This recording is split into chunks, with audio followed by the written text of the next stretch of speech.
Our tale begins in a place that's as dark and eerie as it is unexpected, a mine.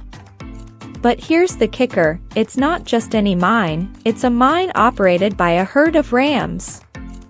These rams are just going about their business, digging and mining like any other day.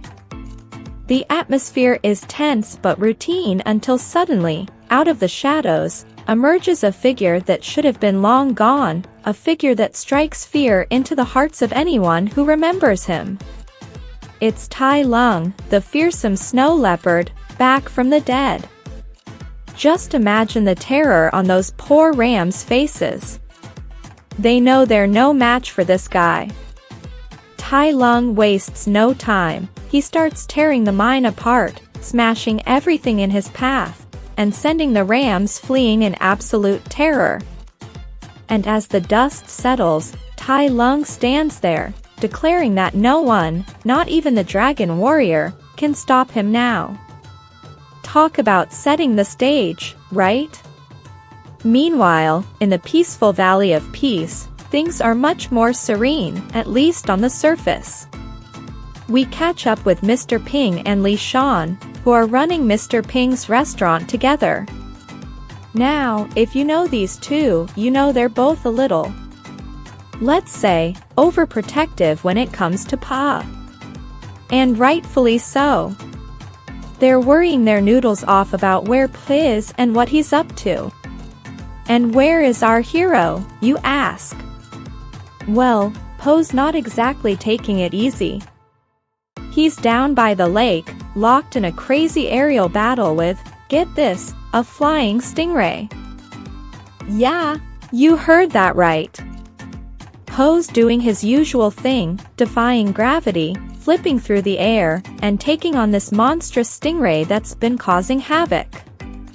And of course, Pa being Pa, he manages to defeat the stingray in classic Dragon Warrior style, saving 3 piglets that the stingray had swallowed whole. It's an insane fight, and by the end, you can just feel the triumph in the air as Pa returns to the valley, victorious once again. But the celebration doesn't last long. Master Shifu is waiting for Pa, and he's got something important to discuss. Now, you know when Shifu says it's important, it's serious business. But Pa, being the lovable goof that he is more interested in heading to the opening of a new restaurant that's been inspired by his own heroic exploits. Imagine that, an entire restaurant themed around Po's adventures. Sounds like a blast, right? But Shifu isn't letting this slide. He pulls Pa aside and takes him to the Jade Palace, where he drops a bombshell. It's time for Pa to train a new dragon warrior. Why? Because Shifu believes Pa is destined to become the spiritual leader of the Valley of Peace. You can just see Po's mind racing. Train a successor? Who could possibly fill his shoes? So, Pa is reluctantly made to watch a lineup of potential candidates, each showing off their skills, trying to impress the dragon warrior himself. But here's the thing, Pa doesn't want to pick anyone. Deep down, he doesn't think anyone could possibly be as good as him. It's not that he's arrogant, it's just that he knows how hard it is to live up to the title of Dragon Warrior. Shifu, seeing this hesitation, decides to guide Pa through meditation, hoping to prepare him mentally for the task ahead. Now, here's where things start to get really interesting. During his meditation, Pa catches sight of a sly fox named Shin sneaking into the Hall of Heroes. She's got that look in her eye, the kind that says she's up to no good. Pa quickly realizes she's trying to steal something, and before she knows it, he's on her tail. The two of them engage in a playful yet intense scuffle, with Pa trying to wield Oogway's legendary Staff of Wisdom against her. But Shin, being the cunning fox that she is, uses her tricks to knock Pa flat on his butt. She almost makes off with the staff, but Pa manages to stop her just in time, and she's arrested. Now, you'd think that would be the end of Jin's part in the story, right? Wrong. Just as Pa is escorting Jin to prison, a group of frantic rams, yes, the same ones from the mine, rush up to him. They're in a panic, and for good reason. They tell Pa that Tai Lung has returned. Pa is absolutely shocked, but he knows he has to investigate. He heads to the mine and discovers something bizarre. Tai Lung's massive paw prints suddenly shrink into smaller ones in the snow. It's like something out of a horror movie, and it doesn't take long for Pa to realize that something much more sinister is at play. Pa returns to Jin's cell, needing answers. And this is where we get the big reveal. Jin tells Pa that the real threat isn't Tai Lung, it's a shape-shifting sorceress known as the Chameleon.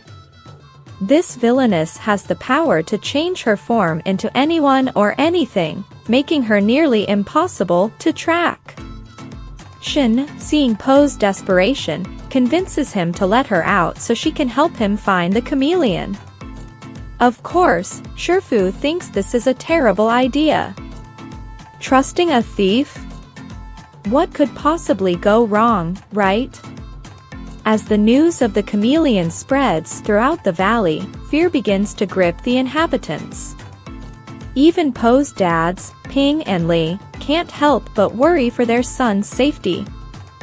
They try to keep their fears at bay, but eventually, the two of them break down, admitting how scared they really are. But instead of just sitting around, they decide to take matters into their own hands. In a heartwarming twist, Ping and Li set off on their own adventure to help Pa, determined to do whatever it takes to protect their son. Meanwhile, in Juniper City, a bustling, crime-ridden metropolis, things are getting out of control. Several crime bosses are gathered in a dark, smoke-filled room, grumbling about having to give a large portion of their earnings to the chameleon. But before they can finish their complaints, they're struck by terror as the chameleon herself, disguised among them, reveals her true form. Imagine the shock on their faces. To teach them a lesson in respect, she shapeshifts into a massive elephant and sends one of the bosses flying down the stairs. If there was any doubt about who's in charge, it's gone now. The chameleon then demands an even larger cut of their earnings, leaving the crime bosses quaking in their boots. Back to our heroes, Pa and Jin are making their way to Juniper City. But before they can get there, they have to cross a massive lake. They end up at the Happy Bunny Tavern, a shady establishment filled with thuggish animals who are clearly up to no good. While Pa is busy trying to figure out how to get across the lake, Jin, ever the trickster, decides to play a little mahjong with the patrons. And of course, she wins big, cheating the whole way. She orders a feast with her winnings, but when the tavern's manager, Granny Boar, realizes Jin has been cheating, all hell breaks loose. The thugs are sent after Pa and Jin, leading to a chaotic brawl in the tavern, which, by the way, is teetering dangerously close to the edge of a cliff. In the midst of the fight, Pa uses the Staff of Wisdom to unleash a powerful blast, but the whole scene ends with them falling out of the tavern window and onto a boat below. And who's piloting this boat? None other than Captain Fish, a quirky character who lives inside his seagull mom's mouth.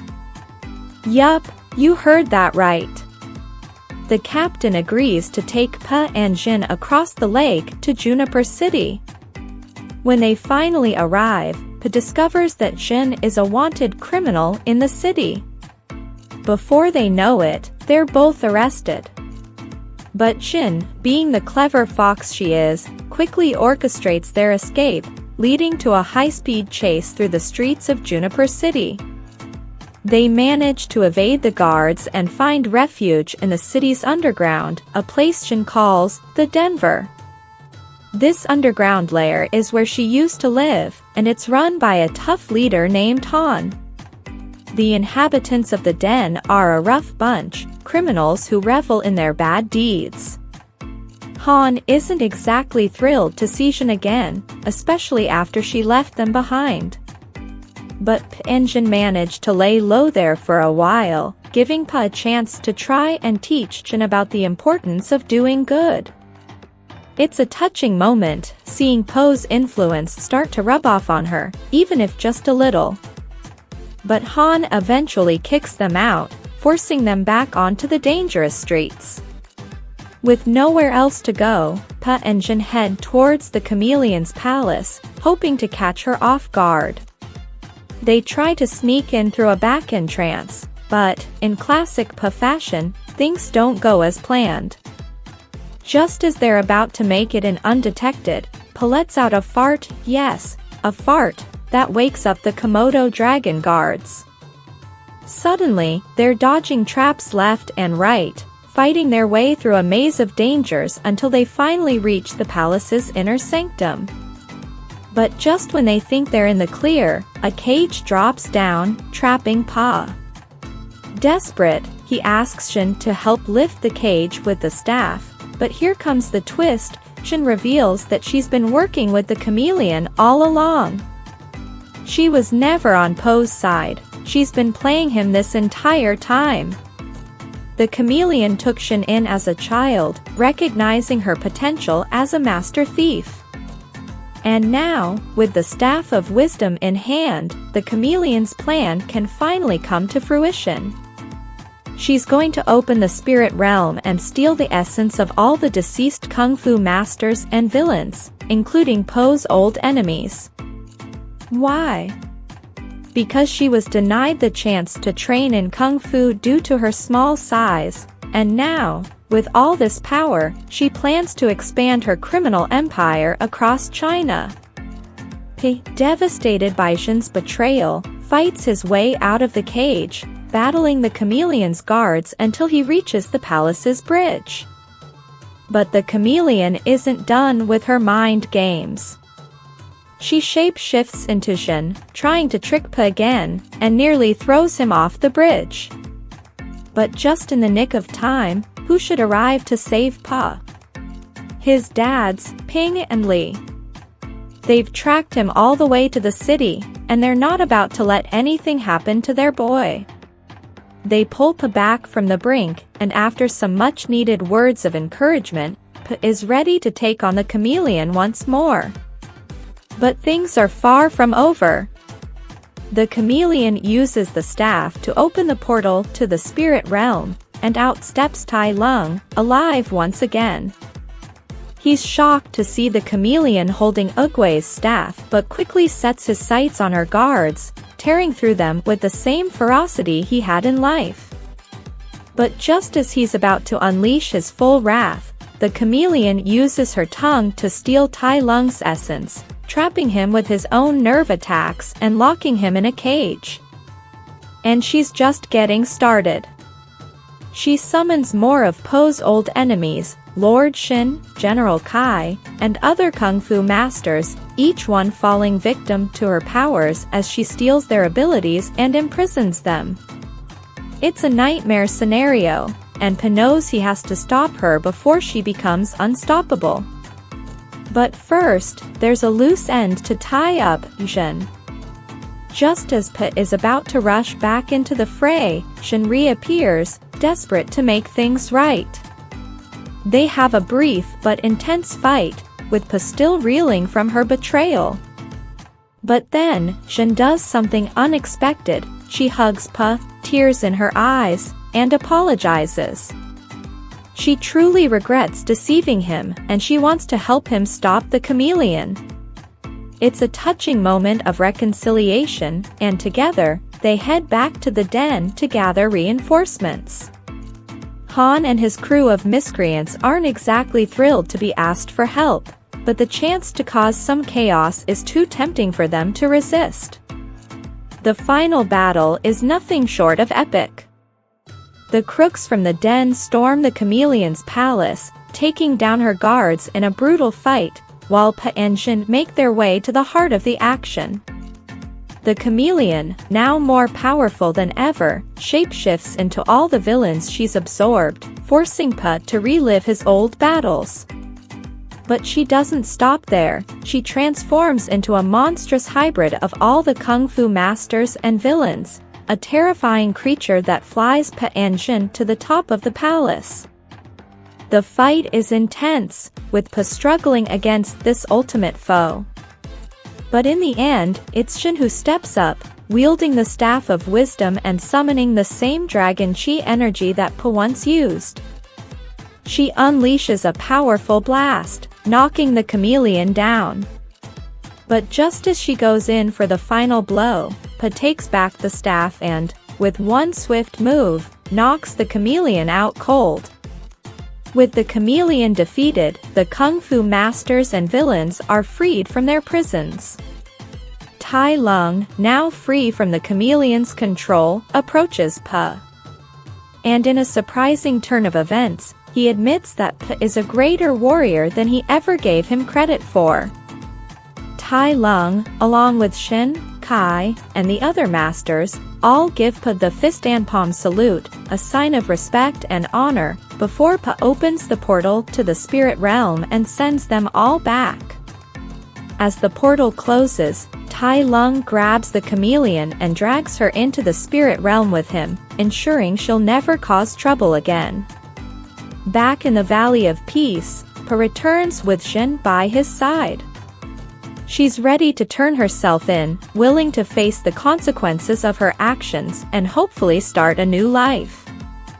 But Pa has a different idea. He brings her to the Jade Palace, telling her that she's going to be his new student, the next dragon warrior. Shifu, ever the cautious one, isn't too thrilled with this idea, questioning whether Jin has what it takes. But Pa, with wisdom beyond his years, reassures her with a line that Ping once told him, sometimes the best dish comes from the most unlikely ingredients. And with that, Jin agrees to join Pa on this new path, ready to learn and grow. As the credits roll, we get a delightful scene of Pa training Jin alongside the Furious Five. Of course, it's not smooth sailing. Jin struggles and stumbles, much like Pa did when he first started. But there's a sense of hope and determination in the air, a feeling that this is just the beginning of a new chapter for both Pa and Jin. And there you have it, folks. Kung Fu Panda, The Legend Continues is a story filled with heart, humor, and some seriously awesome kung fu action. It's a tale of redemption, trust, and the idea that anyone, even a sneaky fox, can become a hero. I hope you enjoyed this deep dive into the latest adventure of our favorite dragon warrior. If you did, don't forget to hit that like button, subscribe for more epic story breakdowns, and let me know in the comments what your favorite part was. Until next time, stay awesome, and keep on kung fu fighting.